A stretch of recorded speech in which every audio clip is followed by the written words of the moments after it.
Welcome to Verbal Pick Radio, where we give you a verbal image of life, and we are everyday people. I'd like to welcome you all to the show.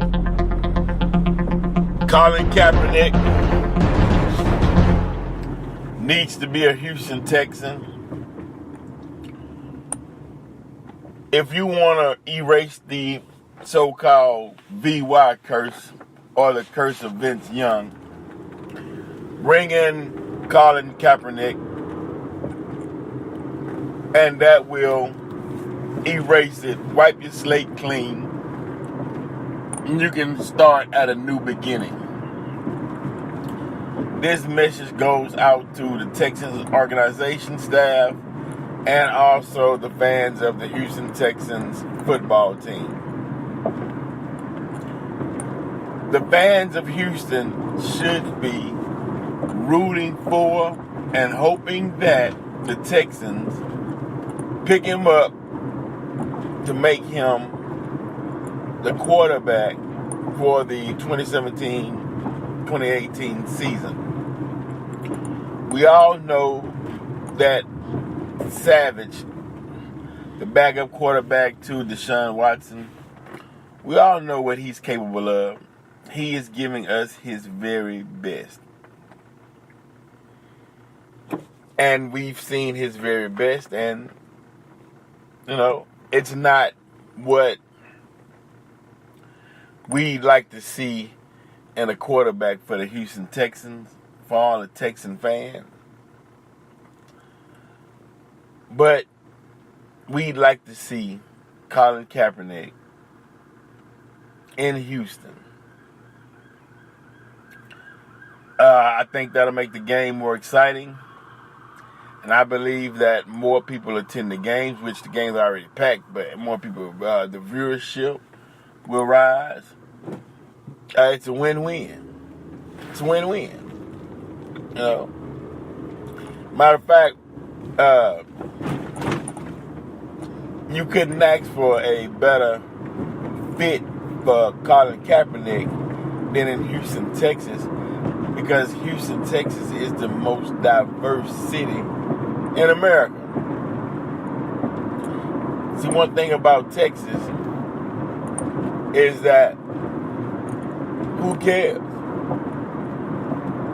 You don't bother me, I don't bother you. That's the attitude. Racism in Houston, Texas, of course it exists because it exists everywhere, but they keep it to themselves for the most part. I mean, it's like down here in Texas, no, you're not gonna find too many black men who gets attacked by a white supremacist or a white racist and not attack back. That's just not really happening down here in Houston. They spray up a swastika on your house or somewhat. We find where they at and painting the Black Power fist. You know what I mean? They burn a cross in our front yard.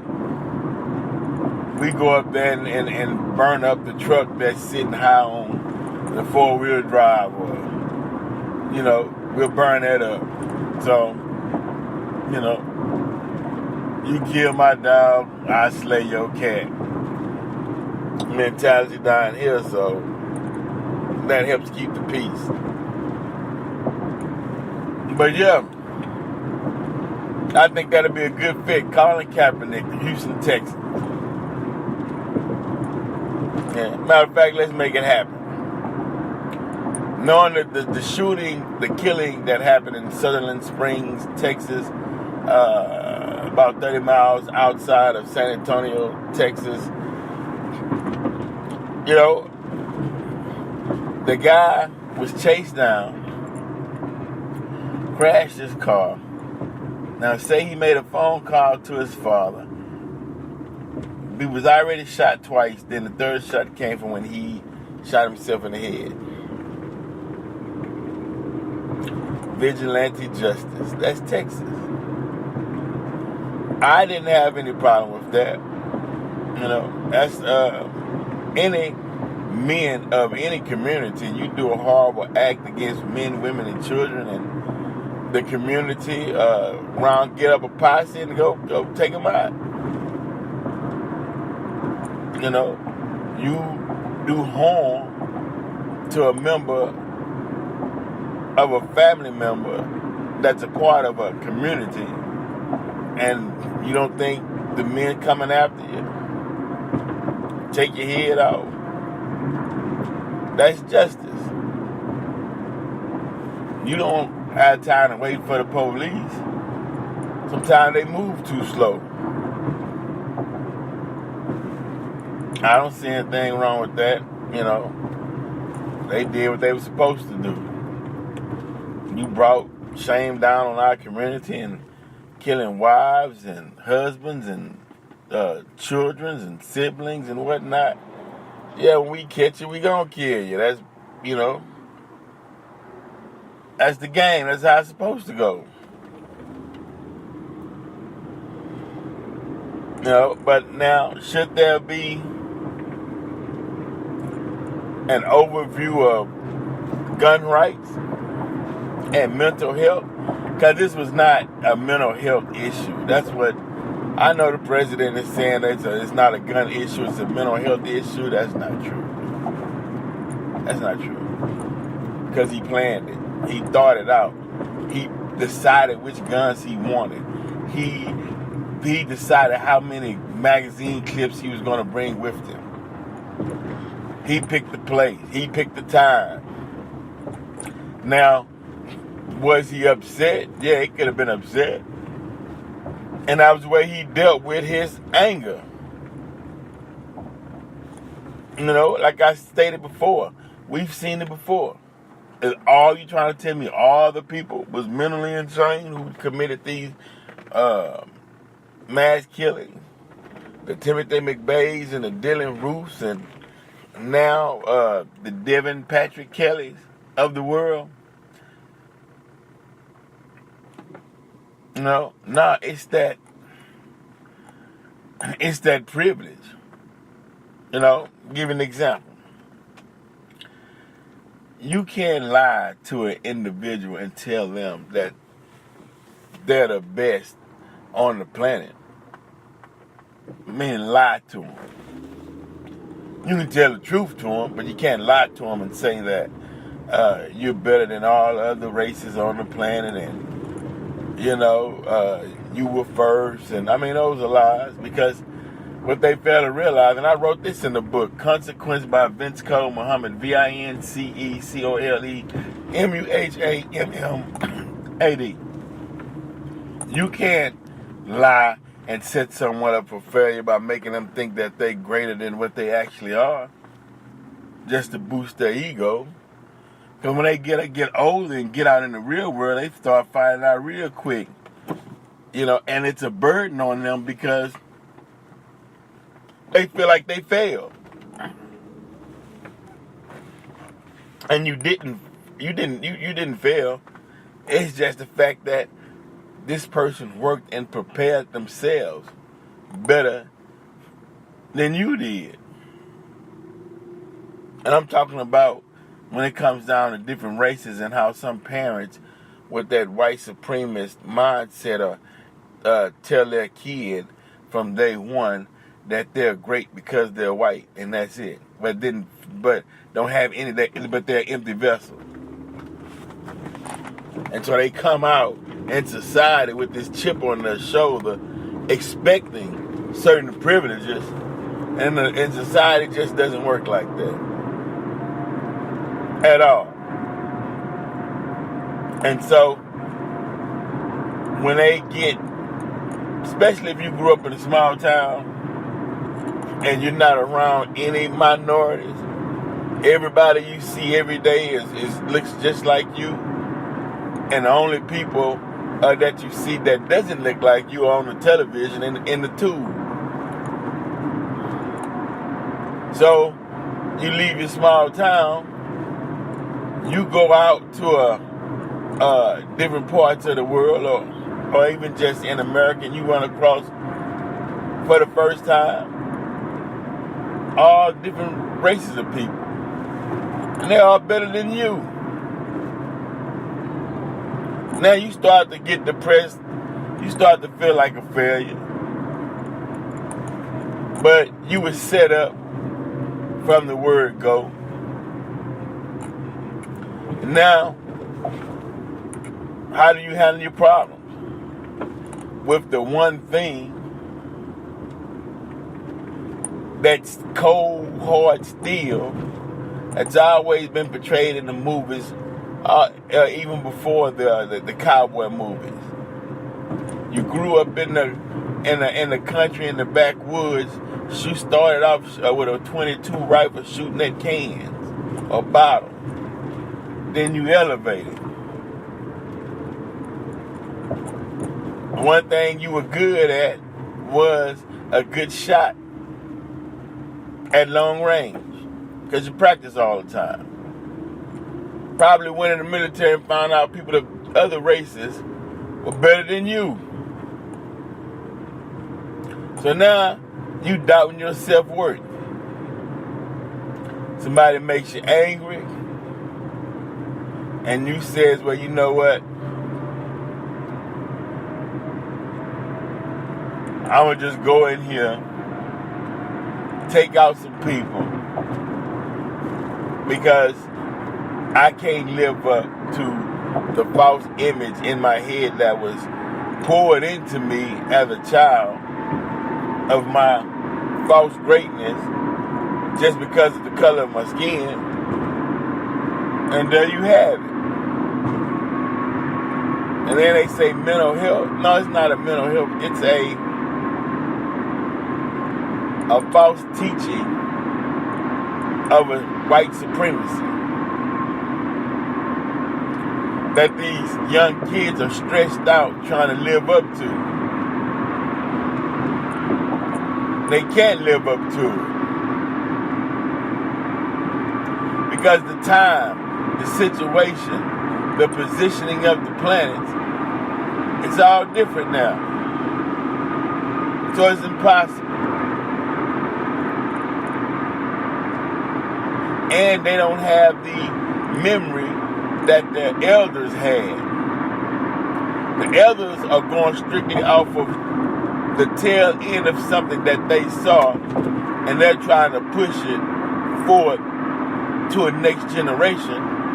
But the generation can't generate that much hate because they don't see it. They're like, man, you know how much stress, how much chemical imbalance the brain produces from hatred. It's shutting them down. It makes them don't even want to be here anymore. It's that rock and a hard place, in between a rock and a hard place. And so, Devin gets angry with a false sense of entitlement or privilege and wants to make everybody suffer because he's upset, and also because everybody thought the same way. Can you imagine what it does to a child to hear nigga this and nigga that and nigga love and we hate this here? And how do you know he wanted to be with a black female, but it was best everybody stick to their own? How do you know he wanted to come down that country road jamming a rap song? And the backlash he got the first time they heard it. You don't get that jungle nigga music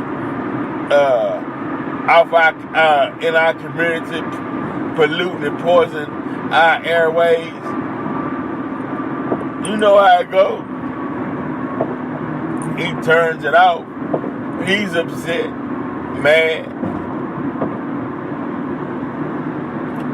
trying to sneak and watch an episode of David Chappelle. Somebody walk in the room, goddamn it, turn that shit off. Even matter. Want to sneak and watch a football game? Goddamn it, turn the TV off. Hell, they took a knee for the flag. He's even more upset. And we just hypothetical thinking.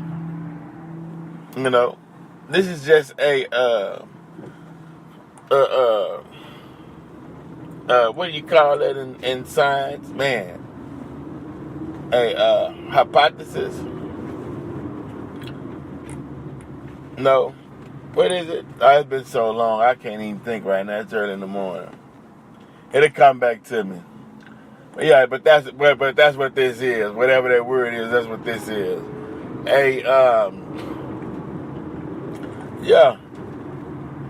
Yeah. It's a theory. It's a theory. I'm trying to see if this theory fits. And so,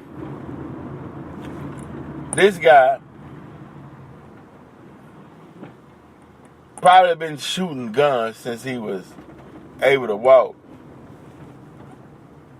You know, knee high to a pig's tit.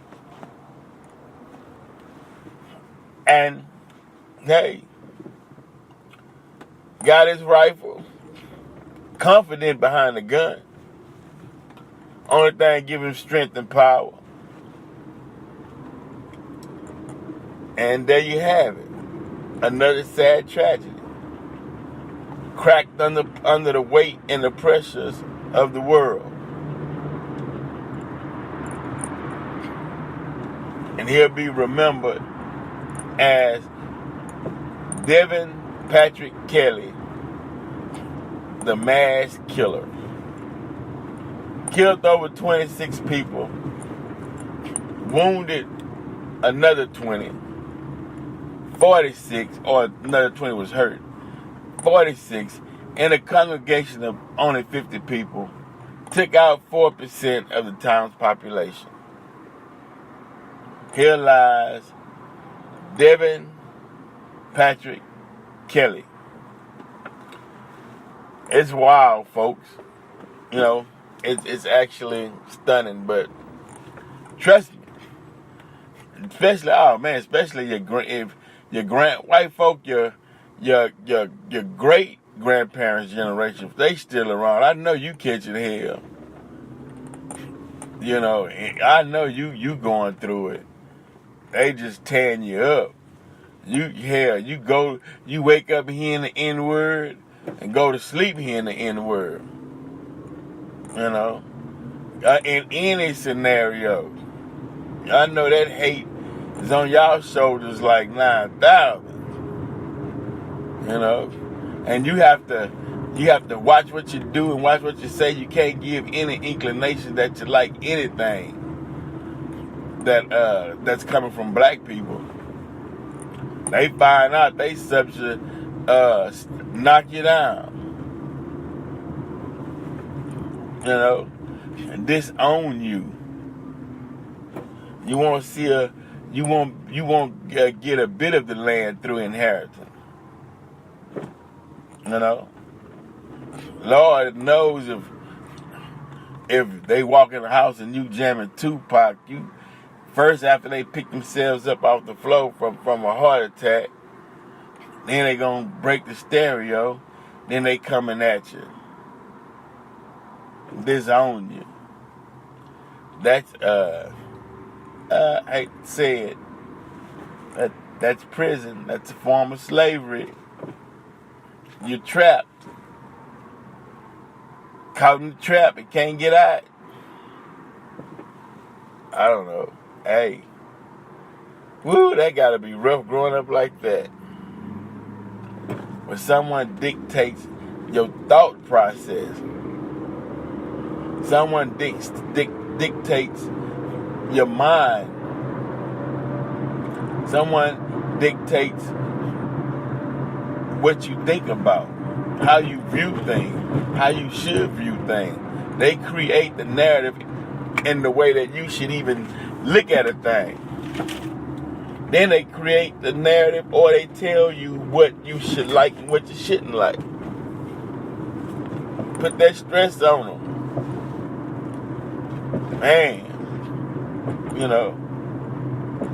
that's gotta be rough. Can't even cheer. You gotta cheer in secret in the closet somewhere. If you're a Floyd Mayweather fan, and you watching one of his fights or one of his fights coming on, you know what I mean? You on your phone in the closet, scraped up all your money so you can watch it on pay-per-view and hoping that one of your family members don't walk in the room and catch you watching Floyd Mayweather. Except you take your phone and crack it on the floor. That's gotta be rough. Or a white female like a Anita Baker song or something, trying to imitate, trying to sing it, and somebody hears her outside the window. They kick the door down and duct tape her mouth. How dare you in here singing that end music? We taught you better than that. Y'all know I'm not lying. You know how the game goes. But I do have to say, there is a solution. There's an answer. I'm telling you. Get the book Consequence by Vince Cole Muhammad. VinceColeMuhammad. Get the book Consequence. And that's a remedy. That'll help. That'll help soothe the waters, calm the waters. That book will help put things in perspective to where you can relax, to where you can be at peace. Everyone that's listening, go get the book. Check the book out. Sit down, read it. And I'm happy to say now that the book is up to 5 stars. So, that should tell you something. Get the book, check the book out. Some things that, but make sure you either got Google close by or a dictionary. And go deep. Some of the terms or some of the things that might appear new to you, then you're able to research it. That way you can follow along and you can make the connections. Thank you all for listening to Verbal Prick Radio, and we're out.